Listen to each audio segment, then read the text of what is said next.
आणि मग त्यावेळेला ते जसे जसे त्यांच्याबरोबरचे संबंध माझे प्रस्थापित व्हायला लागले, एक वेळ आली या देशामध्ये राज ठाकरे पहिला माणूस होता ज्यांनी या देशाचे पंतप्रधान नरेंद्र मोदी व्हावेत असं बोलणारा पहिला माणूस मी होतो. त्यांच्याही पक्षातलं कोणी बोललं नव्हतं तोपर्यंत. विचार असतो त्याच्यात, माणसं बोलत असतात, माणसं काही गोष्टी सांगत असतात, माणसं स्वप्न दाखवत असतात. स्वप्न सत्यामध्ये उतरावीत अशी प्रत्येकाची अपेक्षा असते, आशा असते. आणि मग ज्या वेळेला 2014ची निवडणूक झाली, 2014च्या निवडणुकीच्या अगोदर मी काही अनेक भाषणं त्यांची ऐकत होतो आणि 2014ची निवडणूक झाल्यानंतर मला असं वाटलं, अरे दिसत नाहीये, काहीतरी वेगळ्याच गोष्टी दिसत आहेत. नोटबंदी काय दिसते, बुलेट ट्रेन काय दिसते. मी तुम्हाला आजही सांगतो, ज्या गोष्टी नाही पटल्या विरोध करणार,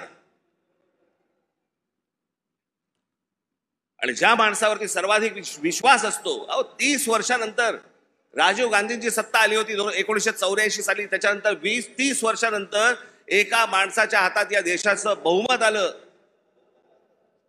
मी विचार करतो या देशाचं काय काय गोष्टी होऊ शकतात, काय काय गोष्टी घडू शकतात. त्यांच्याकडे तुम्ही दुर्लक्ष करता, 2 शिव्या असताना दुर्लक्ष करता. पण ज्यांच्यावरती प्रेम असतं, ज्यांच्यावरती विश्वास असतो, त्याला ज्या वेळेला कुठेतरी तडा जातोय असं दिसायला लागलं, तर तो जो राग आपला असतो, तो राग, आणि माझा राग तर टोकाचा आहे, दिसली असेल, होय टोकाचा विरोध केला मी. पण ज्या ज्या वेळेला त्यांच्याकडनं चांगल्या गोष्टी ज्याला घडलेल्या आहेत त्याचं अभिनंदन केलंय, स्वागत केलेलं आहे, एनआरसीच्या बाजूने मोर्चा काढलेला आहे. जी गोष्ट योग्य ती योग्य, जी गोष्ट अयोग्य अयोग्य. या देशाने अमिताभ बच्चन यांच्यावरती प्रेम केलं, मीही प्रेम केलं, पण त्या सगळ्या गोष्टींमध्ये जर समजा तुम्ही बघितलं तर त्याच्यामध्ये व्यक्तिगत टीका कुठेही नव्हती.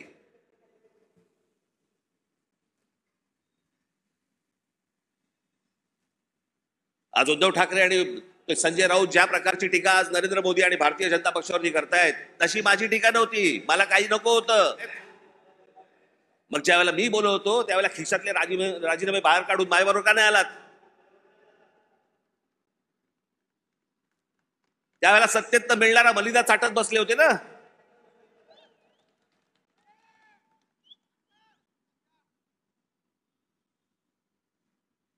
आज ह्यांना या गोष्टी सुचतायत. याचं कारण तुमचा पक्ष फुटला म्हणून, याचं कारण तुम्हाला सत्तेत हाकलवलं म्हणून, तुमच्या स्वार्थासाठी म्हणून या सगळ्या गोष्टी तुम्ही केल्यात.